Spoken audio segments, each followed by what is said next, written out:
इस वीडियो में हम पढ़ रहे हैं class 9th English beehive में poetry the road not taken means वह रोड जो नहीं लिया गया, जिस पर कि नहीं चला गया। इसमें एक्सरसाइज करेंगे। क्वेश्चन नंबर 1 में देखिए, where does the traveller find himself. जो ट्रेवलर है मीन्स जो पोएट है वो अपने आप को कहाँ पाता है। What problem does he face, कौन सी प्रॉब्लम वो फेस करता है। अपने रास्ते पर चलते चलते जो ट्रैवलर है वो अपने आप को जंगल में एक ऐसे पॉइंट पर पाता है जहाँ से 2 रोड्स डाइवर्ज यानी कि अलग अलग दिशाओं में जारी होती हैं, और वो जो है काफ़ी ज़्यादा कन्फ्यूजन में है, डिलेमा में है कि कौन सा रोड उसे चुनना चाहिए जिससे कि आगे उसके फ्यूचर को शेप मिले।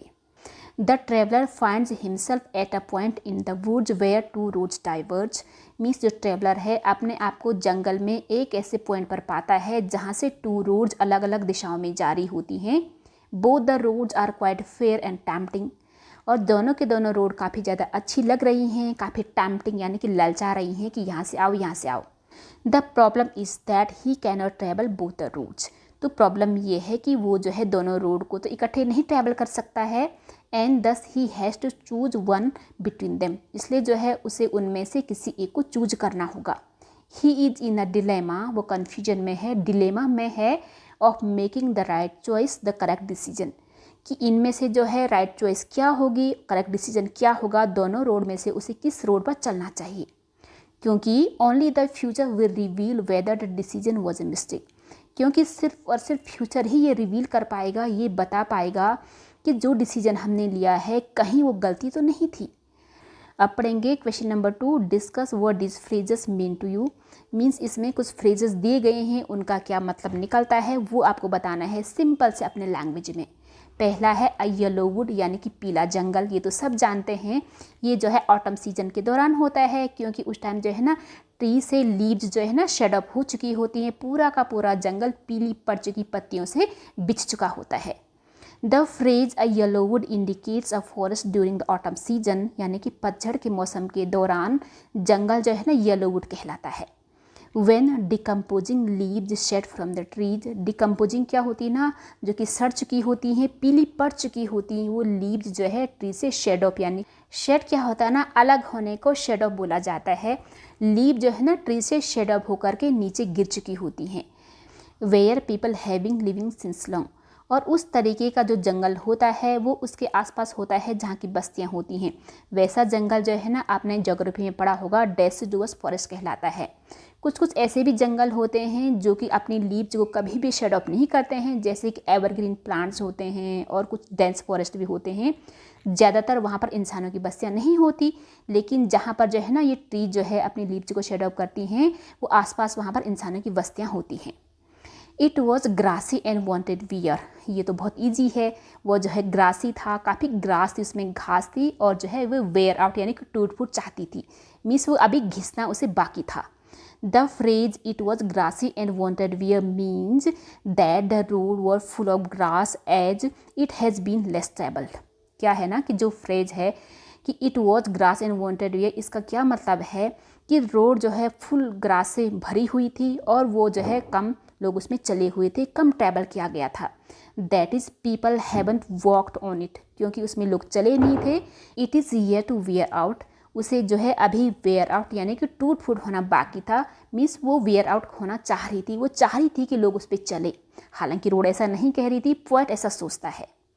अब तीसरा इसमें द पासिंग देयर, पासिंग का अर्थ होता है गुजरना, और देयर का अर्थ होता है वहाँ से, मीन्स वहाँ से। पोएट ने बताया था ना कि स्टैंजा नंबर 2 में जहाँ तक कि वहाँ से गुजरने की बात है तो दोनों रोड जो है उसे लगभग एक जैसी ही लग रही थी।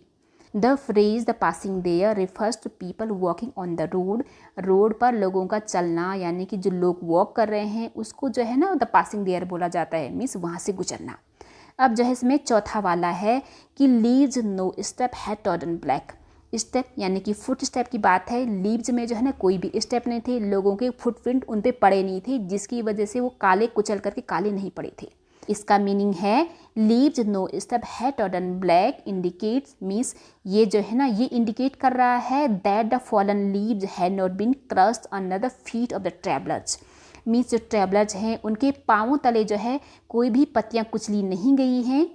अब है इसमें पांचवा कि how way leads on to वे, अर्थात एक रास्ता जो है ना दूसरे को किस तरीके से लीड करता है, मीन्स एक रास्ता से दूसरा रास्ता निकलता है।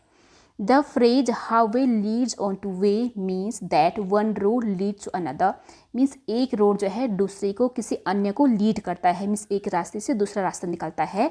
So once the poet has made a choice between the two roads में से अगर उसने किसी एक पर चलने का डिसीजन ले लिया है, चॉइस को बना लिया है, तो वो जो है काफ़ी ज़्यादा इम्पॉसिबल हो जाएगा उसके लिए कि he wonders if he will ever be able return to the same spot and choose the other road, कि उसके लिए जो है ये काफ़ी ज़्यादा इम्पॉसिबल हो जाएगा, लगभग इम्पॉसिबल हो जाएगा कि वापस आकर के जो है सेम स्पॉट पर आए और दूसरी रोड को चुने। ये है उसका मतलब, क्योंकि एक रोड जो है दूसरे रोड को लीड करती है, वो काफ़ी आगे तक जा चुका होगा तब तक। क्वेश्चन नंबर 3 में देखिए, is there any difference between the two roads as the poet describes them, उसमें जो है टू रोड्स है, क्या उन दोनों में कोई अंतर है, और हमें ये अंतर जो है कैसे बताना है, इन स्टेंजाज 2 and 3। 2 and 3 में स्टेंजाज हैं, उन स्टेंजाज को पढ़ करके हमें ये बताना है कि क्या टू रोड्स में कोई डिफरेंस है। तो यहाँ पर जो है मैंने स्टेंजाज लिख दिए हैं, हम इन्हें सिर्फ जल्दी से देखेंगे और आपको ये बताना है कि इनमें जो है अंतर है या नहीं। हम इसका आंसर थोड़ा सा बाद में देखेंगे। Then took the other as just as fair, फिर उसने जो है दूसरी वाली रोड को ली जो कि पहले जैसी जस्ट थी और फेयर थी। जस्ट क्या होता है, निष्पक्ष, यानी कि एकदम ठीक ठाक थी। फेयर काफ़ी टैम्पटिंग थी। And having perhaps the better claim, बल्कि उससे ज़्यादा अच्छा ही दावा कर रही थी। Because it was grassy and wanted wear, क्योंकि वो ज़्यादा ग्रासी थी और अभी घिसना चाह रही थी, वो घिसी हुई नहीं थी। Though as for that the passing there, हालांकि जब वहाँ से गुजरने की बात है, had worn them really about the same, तो दोनों के दोनों लगभग एक जैसी लग रहे थे। इससे ये पता लग रहा है कि दोनों रोड में जो है ना बिल्कुल भी डिफरेंस नहीं है, हल्का सा एक जो है ज़्यादा ग्रासी है और जो है वो कम घिसी हुई थी। And both that morning equally lay in leaves no step had trodden black, और साथ ही साथ उस मॉर्निंग जो है दोनों के दोनों में कोई भी फुटस्टेप नहीं था, कोई भी पत्तियां कुचली नहीं गई थी, मीन्स वो जल्दी आ गया था ना, इसलिए ओ आई कैप्ट, खैर यहाँ से पढ़ने की आवश्यकता है नहीं, क्योंकि जो है रोड्स में हमें डिफरेंस बताना है तो इन टू स्टेंजाज में से इन्हीं लाइन में आ गया है। तो आपने देखा ना कि कोई भी डिफरेंस नहीं है, बस एक हल्का सा ज़्यादा ग्रासी है और जो है कम घिसी हुई है। No there is no difference between the two roads, नहीं दोनों में कोई अंतर नहीं है। Both of them are equally inviting and tempting, दोनों के दोनों जो है काफ़ी इन्वाइटिंग है, मीन्स वो ललचा रहा है कि यहाँ से जाएँ कि वहाँ से जाएँ।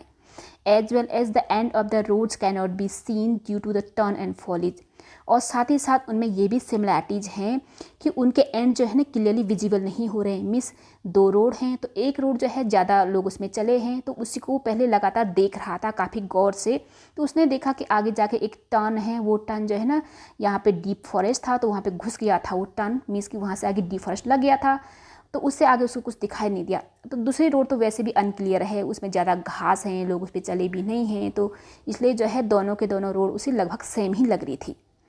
तो हम कहाँ पे पढ़ रहे थे कि as the poet describe them stanza 2 and 3, जैसे कि पोएट ने 2 and 3 स्टेंजा में डिस्कस किया है और कहा है कि that passing there had worn them really about the same, कि दोनों के दोनों जो है जहाँ तक गुजरने की बात है तो दोनों के दोनों एक जैसे ही हैं। And them equally lay in the leaves no step had trodden black, और साथ ही साथ जो है उस मॉर्निंग में उन लीव्स पर कोई भी फुट स्टेप नहीं पड़े हैं जिससे कि कुचले जाएँ, कुचले हुए निशान भी नहीं है। But unlike the other road one of the road is well trodden, बस उनमें इतना ही डिफरेंस है कि एक रोड जो है वेल टॉडन है, काफ़ी घिसी हुई है, and has been used by majority of the people, क्योंकि उसे जो है ना ज़्यादा लोगों ने यूज़ किया है। अब है इसमें इसका दूसरा वाला, इसमें भी हमें डिफरेंस बताना है, जैसे कि आपने क्वेश्चन में पढ़ा था ना कि हमें डिफरेंस बताना था। तो इसमें क्या डिफरेंस बताएंगे, in the last 2 lines of the poem, poem के लास्ट 2 लाइन्स में भी कुछ डिफरेंस बताए गए हैं। ये है लास्ट की 2 लाइन्स, इनको हम पढ़ते हैं पहले। I took the one less travelled by, मैंने वो वाला रोड यूज़ किया जो कि कम ट्रैवल किया गया था। And that has made all the difference, और उसी डिसीजन की वजह से सारा का सारा जो भी आज मेरी ज़िंदगी में डिफरेंस क्रिएट हुआ है ना, उसी डिसीजन की वजह से हुआ, मीन्स उसी रोड पर चलने की वजह से हुआ है। तो क्या डिफरेंस है इसमें कि उसने बोला कि वो जो दूसरी वाली रोड थी ना, जो ज़्यादा ग्रासी थी, उसमें लोग कम चले थे, तो वो काफ़ी ज़्यादा चैलेंजिंग था क्योंकि लोग उस पर चले नहीं थे। तो मैं जो है भीड़ चाल में नहीं चला, मैं अलग डायरेक्शन में गया, मैंने नया रास्ता चुना जिससे कि आज मैं ये हूँ। शायद अगर मैं ये नहीं चुनता तो कुछ और होता। हालांकि उसे कोई भी रिग्रेट यानी कि कोई भी उसे पश्चाताप नहीं है, वो जो है एक्सेप्ट कर रहा है जो भी उसके साथ कॉन्सिक्वेंसेस हुए हैं।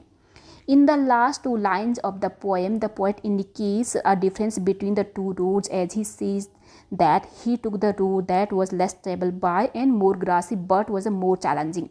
जैसे कि उसने बताया ना कि पोएट क्या बता रहा है कि उन टू रोड्स में सिर्फ यही डिफरेंस है कि एक रोड जो है ना कि कम ट्रैवल की गई थी, दूसरी ज़्यादा ट्रैवल की गई थी। जो ज़्यादा ट्रैवल की गई थी वो तो ज़्यादा घिसी हुई थी, जो कम ट्रैवल की गई थी वो ज़्यादा ग्रासी थी, लेकिन वो साथ ही साथ ज़्यादा चैलेंजिंग थी। उसमें जो है ऐसा लग रहा था कि मुझे इसमें काफ़ी प्रॉब्लम फेस करना पड़ सकता है, लेकिन वो उसके लिए एक्सेप्ट कर रहा था, उसके लिए वो मेंटली प्रिपेयर था। That has made a huge difference in his journey. उसने जो है तो जिस रास्ते पर चला ना, तो उसने जो है उसकी लाइफ की जो जर्नी है उसमें काफ़ी ज़्यादा ह्यूज डिफरेंस क्रिएट किया, क्योंकि वो चैलेंज लेने में यकीन करता था। वो काफ़ी ज़्यादा अच्छा पोएट था ना, इसलिए हमें जो है नए नए रास्ते अपनाना चाहिए, हमें भीड़ चाल में नहीं चलना चाहिए, वो ये हमें बता रहा है। Question number 4, what do you think the last two lines of the poem mean. यानी कि जो पोएम है उसकी जो लास्ट की 2 लाइन्स हैं उसका क्या मतलब है। Looking back does the poet regret his choice और एक्सेप्ट इट। यानी कि अगर पीछे देखें तो पास्ट में देखें तो पोएट जो है अपने डिसीजन पे, अपने चॉइस पे क्या रिग्रेट यानी कि पश्चाताप कर रहा है, या फिर जो भी कॉन्सिक्वेंसेस हुए हैं, जो भी उसका रिजल्ट है उसे वो अच्छे से एक्सेप्ट कर रहा है। हाँ बिल्कुल, उसे बिल्कुल भी पश्चाताप नहीं है। ये है 2 लाइन्स, वो हमने अभी पढ़ा था। The last 2 lines of the poem talk about taking a decision. जो भी लास्ट की 2 लाइन्स हैं वो उसके डिसीजन लेने के बारे में बता रहे हैं, और साथ ही साथ एक्सेप्टिंग इट्स कॉन्सिक्वेंसेस गुड और बैड, और साथ ही साथ जो भी उसका रिजल्ट रहा है, जो भी उसके परिणाम रहे हैं अच्छा या बुरा, उसे वो एक्सेप्ट करते हुए बता रहा है। The poet chose the road that was less travel by. उसने वो वाला रास्ता चुना जो कि लोगों के द्वारा कम यूज़ किया गया। Which indicate he took a decision that people would not take generally. तो वो हमें ये इंडिकेट कर रहा है कि उसने जो है वो वाला डिसीजन लिया जो कि जनरली लोग नहीं चलते हैं। He says in the last line of the poem that. तो वो जो है जो पोएम की लास्ट लाइन है वो हमें ये बता रहा है that he choice of the taking the road less travelled bye he has made all the difference. और जो है जो लेस ट्रेवल वाली रोड थी उसे चूज़ करने पर उसकी ज़िंदगी में काफ़ी ज़्यादा डिफरेंस आए। He does not seem to regret his choice. तो ऐसा नहीं लगता है कि उसे अपनी चॉइस पर पश्चाताप है। अब जो है हम करेंगे इसमें जो है 2 थे ना कि फर्स्ट एंड सेकंड, तो ये सेकंड के अगेन इसमें 2 क्वेश्चन हैं। उसमें पहला क्वेश्चन है अब कि have you ever had to make a difficult choice. क्या आपने अभी तक भी इस तरीके का जो डिफ़िकल्ट चॉइस था, जो डिफ़िकल्ट डिसीजन हमें लेना था, 2 में से एक को चुनना, क्या वो आपकी ज़िंदगी में आया।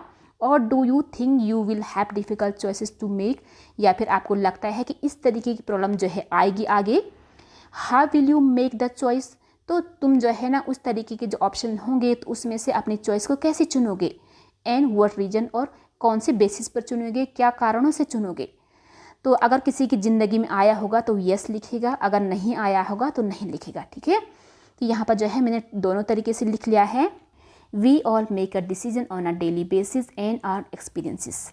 मीन्स जो कुछ भी हम डिसीजन लेते हैं अपने डेली बेसिस पर लेते हैं, जो कुछ भी हमारे साथ हो रहा होता है, हमारा एक्सपीरियंस होता है, हमने जो कुछ भी अनुभव किया रहता है ना अपनी ज़िंदगी में, उसके बेसिस पर ही हम जो है डिसीजन लेते हैं। But I have not had to make a difficult choice till date. यानी कि अभी तक इस डेट तक मेरी ज़िंदगी में कोई भी डिफ़िकल्ट चॉइस चुनने की बारी नहीं आई। अगर आई है तो आप लिखेंगे yes I have had a difficult choice just like that some time ago. कि हाँ इस तरीके की प्रॉब्लम जो है कुछ टाइम पहले मेरी ज़िंदगी में आई थी। उसके बाद है और do you think you will have difficult choices to make. यानी कि क्या तुम्हें लगता है कि इस तरीके का जो डिफ़िकल्ट चॉइस होगा, डिफ़िकल्ट फैसले लेने का जो समय होगा तो तुम वो करोगे, मीन्स तुम्हारी ज़िंदगी में वो आएगा। बिल्कुल ऑब्वियस सी बात है कि ये सभी करते हैं। तो I will have to face challenges in the years to come as I grow up then I will have to make difficult choices. हाँ क्या है कि कुछ टाइम बाद जब मैं बड़ा होऊंगा तो इस तरीके की फेस जो है ना, इस तरह की प्रॉब्लम को मैं फेस करूँगा। Then I will have to make difficult choices. तब मुझे भी जो है किसी 2 में से 3 में से किसी एक को चुनना होगा। उसके बाद how will you make the choice. तुम जो है अपने फैसले किस तरीके से लोगे एंड फॉर व्हाट रीजन, और किस कारणों से, यानी कि किस कारण की बेस पर तुम अपना फैसला लोगे। उसको हम आगे पढ़ते हैं।